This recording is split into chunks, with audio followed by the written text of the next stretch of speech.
Hey there. I hope you're doing well. So, we're here for some Christmas horror stories because I have been sick and I still don't sound great, but it's better than it was. So, first story we're going to do tonight is the Trucelunt Trunk. There's something we've never figured out.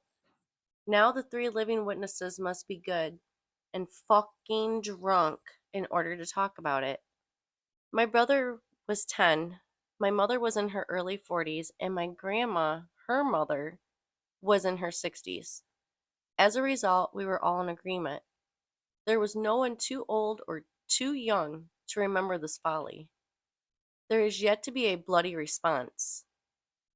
Grandma lived on a lonely country road in North Carolina that was called after her family, since they were the only crazies who lived on the 1,000-acre property. And when I say crazy, I mean it. Do you remember that time Uncle Bob was in the ditch with a gun?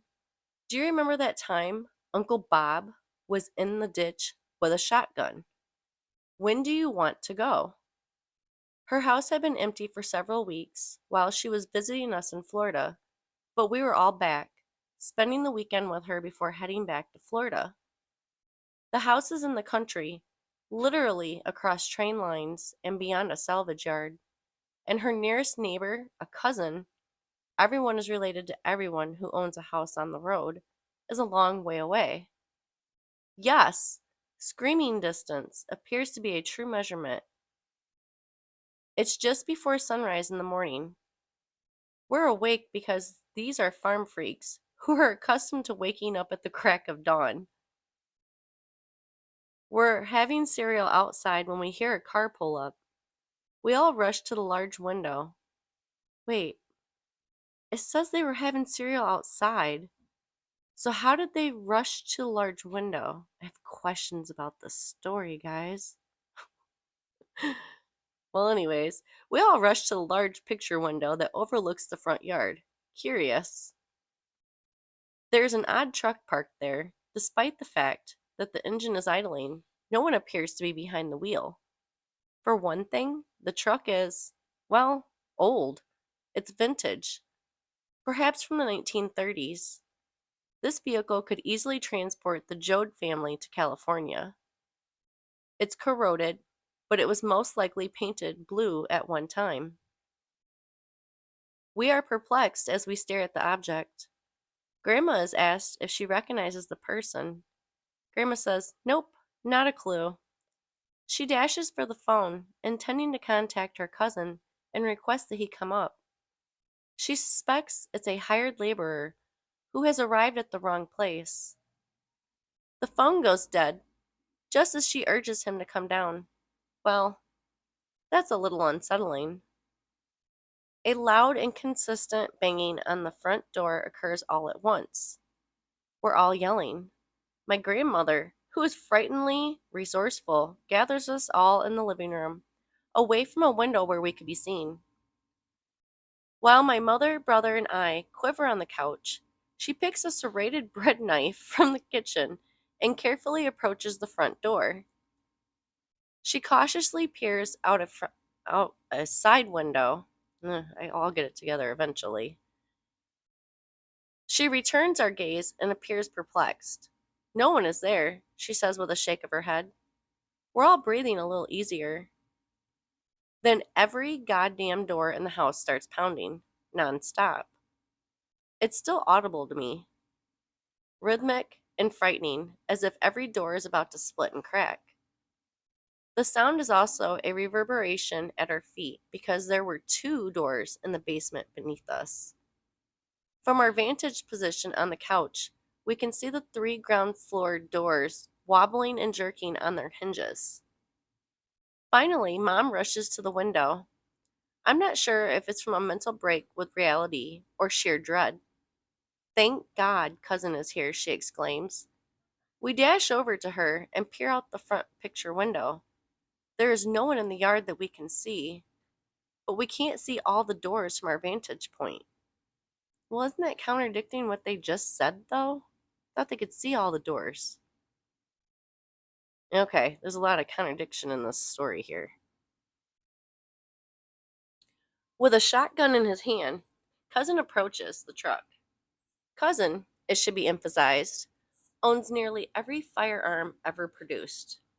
He appears bewildered as he looks back at the vehicle. Then he peers in the cab window and comes to a halt. He flushes and wipes his palm down his face. Then he runs towards us, towards our house. When my grandmother sees him approaching, she throws open the kitchen door. "Everyone, get behind the couch," he exclaims. "Get down," they say. We flee for the couch as he dashes by us. The bashing resumes, this time involving all of the doors, and we can now hear the windows rattling. It's like being caught in a tornado or witnessing the end of the world. We're too terrified to yell. Cousin flings open the front door and discharges a single deafening shot from his massive shotgun. The truck roars to life and sounds like a train as he does so. We struggle to our feet and the thumping finally stops. Cousin is making his way across the grass, his gun aimed towards the truck. We chase after him, desperate to get out of the trembling, vibrating house and close to the gunman. The truck accelerates backwards across the yard, cutting across the yard at breakneck speed. Rubber is scorched and tires screech. Cousin fires once again, and we all huddle behind him. With the sound of 1,000 dishes smashing into linoleum, he knocks out the back glass. Yet, the truck never hiccups, just roars down the road. There were no tags on it, and there wasn't even a vanity plate on the rear. That vehicle had no one behind the wheel. We were all able to see everything clearly. Everyone was in agreement. There is no driver in the cab. Well, we couldn't see anything, however. The cops were summoned. Cousin had to call from his home, as this was before the era of cell phones. The telephone line had been severed. Cousin's boot prints were the only ones in the yard, from where he dashed into and out of the home. There was no license plate, according to Cousin, but when he glanced inside the cab, it looked like something out of a horror movie.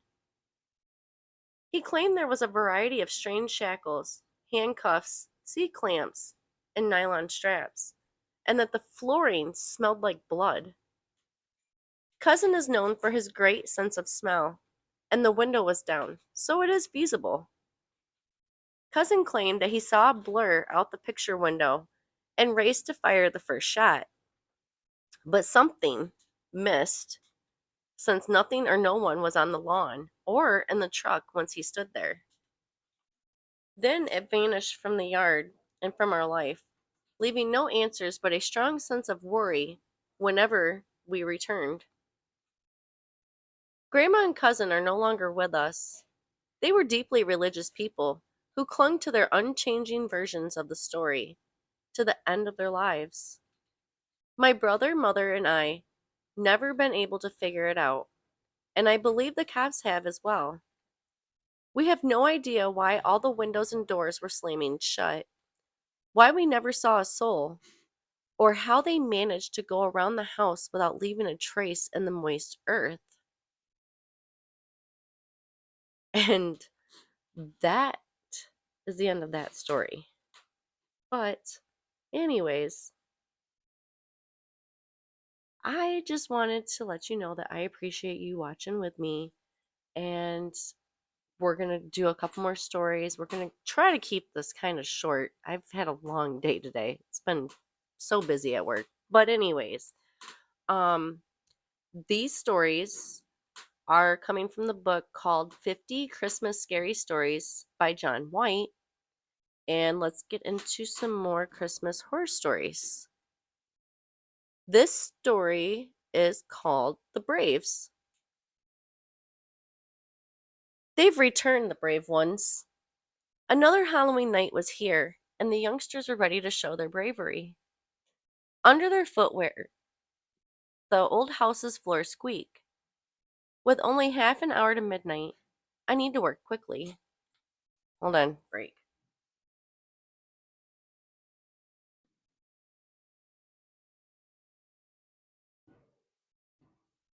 I begin by blowing lightly on their flashlight to make it flicker, but this elicits little more than a terrified giggle. There are 15 minutes left before midnight. It's time to step it up a notch. I reach towards the ceiling and want my body to become flesh. My nerves are on fire, yet there's nothing I can do. I could I cause blood to drip from my nose, but the boys below don't seem to notice. They don't even notice when I bang my head against the ceiling. The leader responds, I thought the site was supposed to be haunted. What a load of nonsense. There are 5 minutes until midnight. I'm about to run out of time.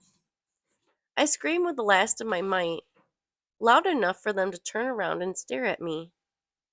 I put on an excellent show. I sway on an imaginary noose, and my nostrils are now dripping with blood. A handful of droplets landed on a narrow crew cut.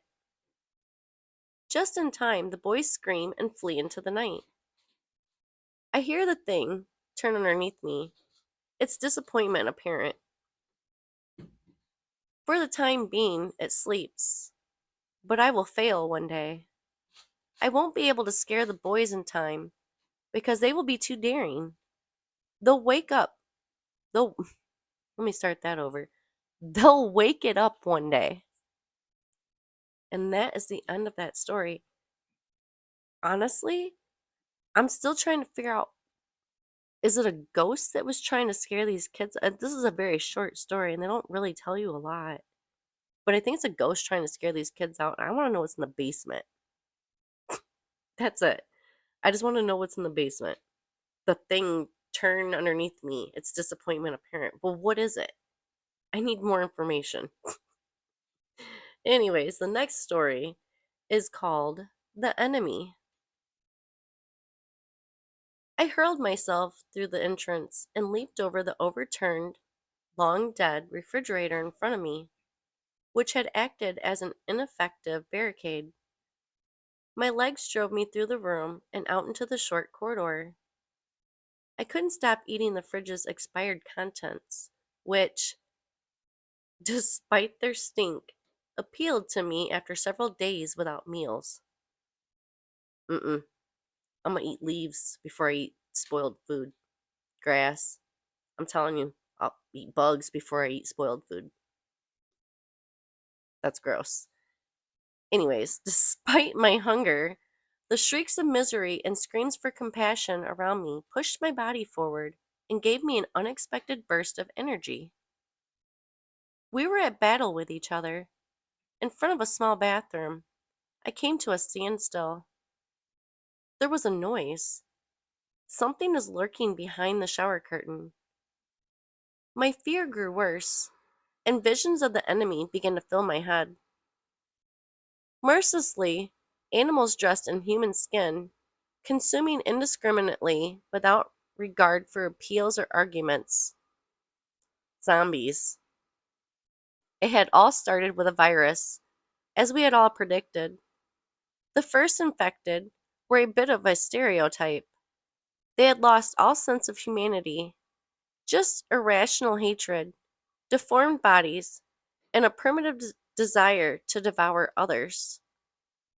Our generation had spent years preparing for this monster, almost obsessively. Same, same, man. The initial wave was so easily wiped out that it was almost comical. We had yet to anticipate the need to change. We weren't expecting the beast we had created be eradicating the instantly recognizable zombie, a creature with a higher level of skill, because more extended range strikes were less likely to be deadly. Most of the first zombies were slain at close range.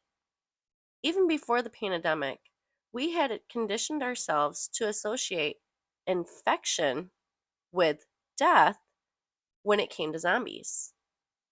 When a person's eyes glazed over and they began biting, they died. Not when a bullet was fired into their brain. Yes, the new strain of the virus still controlled the body, but it gave the host authority over other faculties. Perhaps you could shoot a horribly deranged picture of your best friend, spouse, or child, but what if a soul was lurking behind those eyes? If they sobbed and screamed in their own voices even as they attacked, all the virus required was a brief pause. I'm sure you'd be hesitant. That's precisely what I did. All I could do was watch as my arm yanked back the shower curtain and my hands lunged for the frightened youngster. Why, before the virus used my mouth to rip torn, bloody hunks off his flesh, I could only beg forgiveness. Why couldn't I puke when my hunger faded into the sickening familiar taste of human flesh? We were all at battle with each other, and I am the adversary. That is the end of that story, guys. What is your thoughts on that? Because I guess it's different to see like the point of view of being a zombie, right? Like, are they really just brain dead and the virus is controlling their bodies or whatever? Or is there still some kind of humanity left in your brain watching this shit and like unfold? It's terrifying. Ew. Terrifying. Absolutely terrifying. I would not want to. No. Anyways, we're going to get into the next story. The next story is called Twist at the End. And I am going to give you a heads up on this one because I know about this story. I've already read this story. And this one's a little brutal, so we're going to just get through it, right? All I could do was listen as the screaming outside the house grew louder and louder, interspersed with sounds of violence and horrible, horrible wet thuds, and the unmistakable echo of muscle and sinew resisting the force that was slowly tearing them apart. Cradling my 4-year-old daughter in my arms. It began only 3 days ago. Something happened somewhere on Earth, and half of the world had vanished before we knew what had happened. Police and military forces were powerless to stop it, and the opposition was so brief that it's difficult to tell if it was genuine or a fluke. Without incinerating ourselves, there was no centralized target or means to unleash our most potent weapons. They spilled out all across the planet from wherever it had all began. I hear beating on the door downstairs and shouts of people being butchered because they are unable to stand up to such a force. It isn't long before the pounding is replaced by splintering and the sound of wood splitting. They've entered the premises. It takes only a few seconds for the door to the bedroom to start trembling. The things I heaped against it are unfolding for now, but I'm confident they'll pull through. As she cries, I rock her and hum a lullaby in her ear to soothe her. The beating intensifies in power and volume, and the frame shatters. I place my little girl on my lap, her back to my breast, and stroke her head with both my hands, from the top of her scalp to the bottom of her ears, as I have done since she was a baby. Oh, I didn't turn my lights on. Hold on.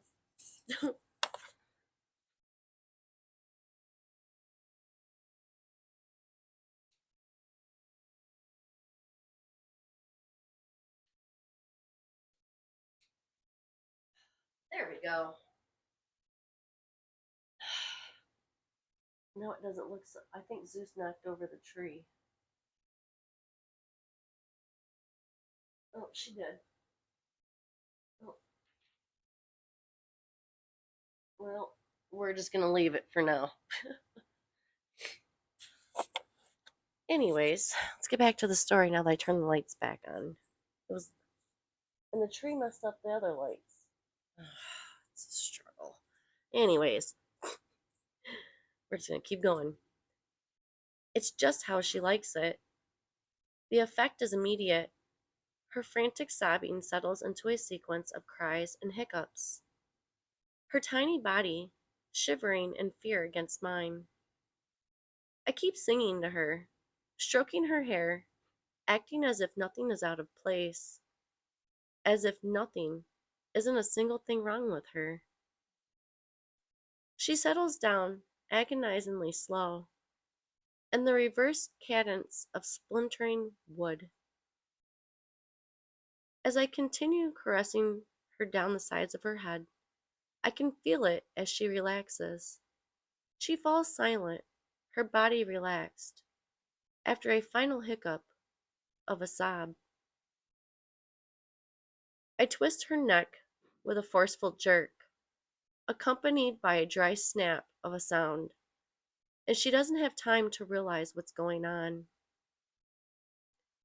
Before she can even drop down into my lap, she's dead. The furniture had been pushed back, and the door is giving way. While I'm being pulled limb from limb while screaming, at least my baby angel is safe. Like I said, that was something, right? That was really rough. Just because, man, I got kids. When you got, I don't even care if you don't have kids. It's a kid. It's a kid. That's it. Anyways, I don't really have anything on that one. Kind of speechless, honestly. I don't think I would have it in me to do that so that my kid didn't get ate by. I think that was another zombie story because she got ripped limb from limb. So I don't, I don't think I could do it. I would have to figure something else out. That would not be my last resort. That wouldn't even be an option to me. But to each their own, right? So these stories are crazy. Seriously, I didn't expect that last one. I mean, woosah, woosah. But let's get into another story. This one's called The Eyes Are Watching Me. In the tiny hamlet, wait, let's start all over again. So you guys miss all these cuts. I cut all this out. I still can't read, guys. I just cut it all out now. Getting better at editing. In the tiny hamlet, okay, I did say right. In the tiny hamlet of Winthrop, I purchased a new home. The house was inexpensive, but its location outside the city was crucial. I had a run in with a stalker a few months ago. While I was unable to apprehend him, I couldn't get rid of the feeling that someone was monitoring me all the time. I felt like there were eyes everywhere at home and on the street, so I decided to relocate to the country for peace of mind. The house itself was large and old, but it was warm and inviting. The agent who showed me around the house was compelled to emphasize that the residence had previously been home to a serial killer, which was why it was so cheap. But he, and later my next door neighbor Sarah, urged me not to worry about it. Since then, the house has had four more owners. Owners, I can't talk. All pleased with it.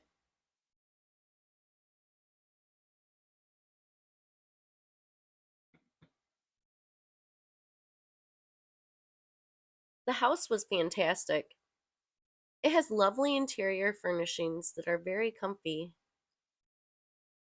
Winthrop residents were warm and welcoming, frequently bringing freshly baked cookies or inviting me to supper.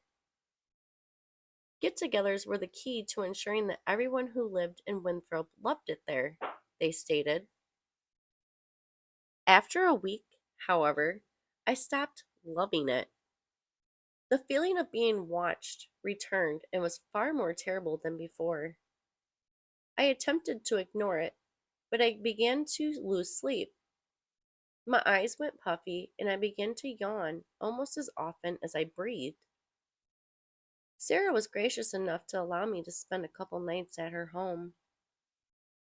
During this time, I heard about Forrest Carter, the serial killer who had once resided in my home. Carter, also known as the Winthrop Peacock, was a man with a severe case of narcissism. I wonder if that's common with serial killers. I might have to start looking that up once we start getting back into serial killers. No one knows how many people he killed. According to legend, if he didn't feel like he was being watched, he couldn't sleep. He was finally apprehended for erecting a scarecrow to keep an eye on him at night. It wasn't a scarecrow, though. Of course not. Why would it be a real scarecrow in his freaking house while he's trying to sleep? You ready for this? Carter had murdered a 17-year-old girl only to stare at her body. The narrative gave me the creeps, and when I got home, I felt as if hundreds of pairs of eyes were staring at me, no matter what I did. Today, on the other hand, was the first time I acted out. When I felt the eyes, I was preparing breakfast. Out of fright, I instinctively hurled my kitchen knife, which stuck in the wall.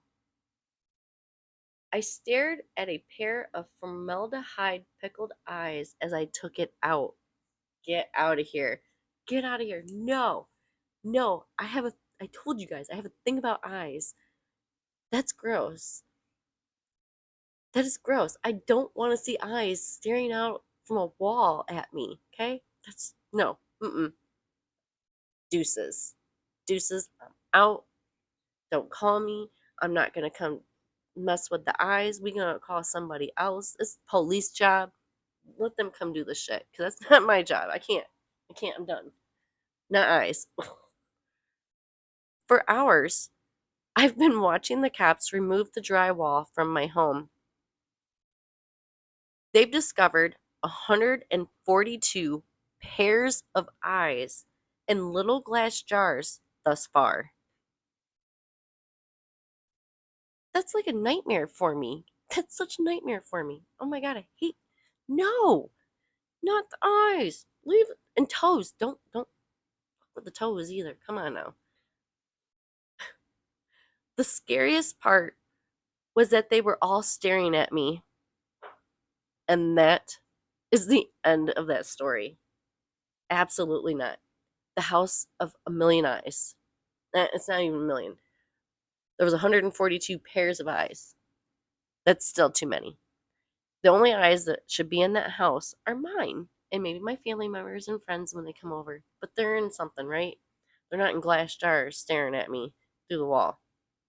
How did she feel like they were staring at her through the wall, though? I don't understand. I have questions. What's your thoughts? Because I don't like eyes. Ew. All right. I wouldn't say I like things with eyes. Anytime someone gets stabbed in the eye, it makes me queasy. So, on that note, we're at 28 minutes, so we did pretty damn good, guys. If you like this live stream, give me a thumbs up. If you'd like to see more like this, subscribe. I appreciate you so much for spending your time watching my video. And, you know, we like to hang out too, and just talk about some apparently eyeballs and jars. So, anyways, I hope you have a great night. Thanks for watching, and I'll see you in the next one. Bye.